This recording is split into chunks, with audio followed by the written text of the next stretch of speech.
Alright guys, what's going on? Cheatham Street Relics back at it again. So I got the 89 Ranger out today for a little drive. If you see my trip right here, I went just a little over 82 miles, 82.2 miles. So the odometer on this truck shows 89,569 miles. It does not have the extra 100,000 mile digit. So who knows if it's got 189,000 or 289,000. Who knows? I bought the truck. It had when I bought the truck, it only had 60 something thousand miles on it. So I haven't put a lot of miles on it. And I bought it around 2010. But anyway, I got it out today for a little drive, a little Sunday drive. It's Sunday, March the 14th. I'm sorry, April the 14th. Sunday, April the 14th. Got it out for a little drive today, and I got about 8 or 10 miles away, and I noticed it had the engine was ticking. And I thought, well, that's not good. So I turned around, brought it back to the house, and on the way back, I got to a point to where I didn't notice it anymore. It's like a lifter tick, like tick, tick, tick, tick, tick, tick, tick. And it would change with the RPMs. I'll let you hear it right now. And this is after I come back home, check the oil. It's about a half a quart low, so I added a half a quart to it or whatever. Got it on the full mark. I went ahead and added a little bit of coolant to it. It's a little low. I'll let you hear it right now after driving 82 more miles. The second time I got it out today, I ran about 10 miles, and it was ticking again pretty noticeably. So I thought, well, I'll turn around and come back to the house again.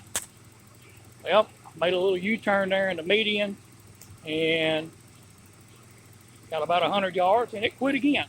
So it's intermediate ticking. Now you can hear it's got a little bit, it sounds like it's on the driver's side. That is the 2.9 liter V6. This is the stock engine in this truck. The 2.9s were a little bit noisy anyway. And right now, sitting there idling doesn't sound bad at all. Like I said, guys, you go back and watch the previous videos. I put around $3,000 in this engine, just trying to keep it going. 2,500 easily. I had all the top end gaskets, plenum gasket, valve cover gaskets, new plugs, new wires, new cap and rotor. I don't know if you can see it back there. See it a little bit right in there. The new cap and rotor. So I had a lot done to it. Then when I got it back home, right after doing that, I noticed a decent little oil leak underneath it. That was the rear main seal. So I carried it back to my mechanic, had the rear main seal replaced in it. That was around $900. So that's where I'm at with it. Now I've got this intermittent lifter. I think, I'm not a mechanic, I'm just guessing that's what it is, like a lifter tap. I stopped by and bought me some of this, I think it's Rizalone engine supplement. I'm gonna add a little of that to it. It can't hurt it. A lot of people say use Lucas. I've never used Lucas. I might try that sometime, but I'm just gonna add this Rizalone engine supplement. It says it quiets noisy engine, so it can't hurt to add it to it. It was like $10 for that bottle, and that's a 16-ounce bottle. But I'll go ahead and shut it off because I've noticed, just got back from my little 80-mile trip, and I've noticed another leak here. I'm going to shut it off.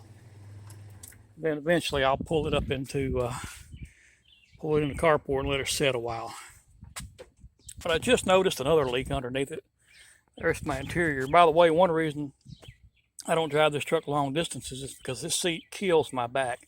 You can see the seat bolster there's worn out pretty good. But this old seat, it's broken down and it's not real comfortable. It really hurts this old man's back. So that's another reason I don't drive it long distances. Main fact is it's just an old truck. I want to get it right. I want to get I said in my previous video, the front end suspension on it's pretty sketchy. I want to have all the front end suspension redone on it, all new components. Like to have a new set of shocks put on it as well. This truck's got air ride air ride suspension. Somebody's added to it in the back of it. I don't know if I showed that or not before. Let's see if I can get this seat to cooperate and raise up. I'll show you. It's got a compressor back here. Hang on, guys. Well, I can't get the. Maybe I can get it. You can see a little bit. Right there, guys, is a airlift compressor. So this somebody added air ride to this. That's that little speaker there. That's the factory speakers that come in these trucks. There's a little air gauge. So somebody added air ride to this truck at some point in its life. That was before me, so I don't know. Obviously, the air lines are probably blown out. I know the shocks are bad on it, so I want to get the suspension taken care of. Obviously, I really want to get it repainted. I'm not looking for a show quality paint job. Just I want to go back to the original. It's like a metallic blue. I can't call the exact color of it. I can show you here on the. Maybe you can see this, and it's dirty here, but that's it's a real pretty color blue. And like I said, it's so dirty, it's hard to tell, but it's a real pretty color, like a metallic blue. It's the original color of the truck, and that's what I want to go back with. Last time I checked on paint jobs, even on little trucks like this, they were just outrageous. You know, I stopped one time, I think I've said this before, at a little body shop. This has been 5 or 6 years ago, and they quoted me a price of like $4,000 to paint the truck. And then he said, now, if you want the door jambs and so forth done, it'll be a little extra. And I thought, my God, for $4,000, you ought to paint the undercarriage as well. But I noticed another leak. I just pulled up, and look at that. Pouring out. That's red, so that's probably going to be transmission fluid. So I've got a transmission line leaking on it now, so that's looks like that's going to be the next thing to work with. It could be power steering, but that would be leaking up here at the front, and it's leaking right behind the oil pan. I don't know if we can get down under here and look. I'll try to. These old guys like me, we get on the ground, we may not be able to get back up. You see the little drips down there where I've been sitting here just a few minutes.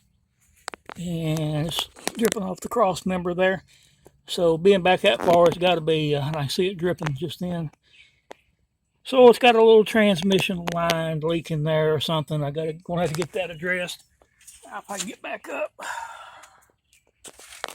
But I'll have to, my plans now are to park it. I don't get them out much. I get them out and drive them every so often. And I'm just assuming being red like that, it's probably going to be transmission fluid. Doesn't surprise me a bit.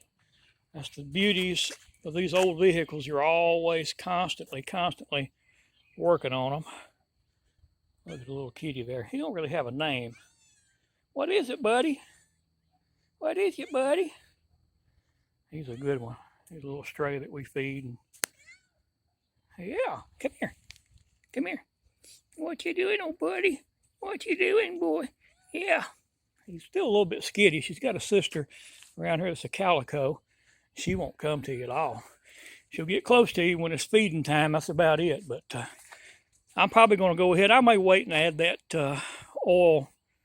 I'll just set it in the seat. I may add it next time there's the little girl calico right there. I'll get a little shot of her real quick. Special guest appearance. Look at her creeping through that grass over there. What you doing? She won't come to nobody. This one here's, he's friendly. He's still a little skittish, but he's a good boy. I should name him, but we've had so many strays around here over the years. I used to name them all, but just quit doing it. I'll come up with a name for him. He needs a name. And the last calico female cat we had up here, we called her Callie. How original was that? And so this may be Callie number 2. I don't know. I hate having a female cat around because they wind up pregnant with all the stray cats in the neighborhood. And she's looking a little chubby there. She may be She may be pregnant, and I hate that because that's more cats around here. Trying to get rid of them. I don't mind one or two being around. Take care of the mice problem, snakes and stuff like that. But anyway, guys, I may add that oil additive in a week or two. I'm probably just going to pull it up in the carport. I wouldn't drive it again anyway for probably at least a couple weeks. And I'll try to remember. I've got a busy week coming up. I'll try to remember to get it over to the mechanic shop and have them look at that transmission leak, see what's going on with that, get that worked out. There's just so much to do. I mean, when I think about it, the truck's a keeper. I'm not getting rid of. That's for dang sure. But you start adding up everything it needs. Hell, you could buy a brand new vehicle or a lot nicer, newer vehicle. But it's an '89 Ranger GT. They made 730 of these. So I mean, it's got that going for it anyway. All right, guys, we'll catch you on the next video.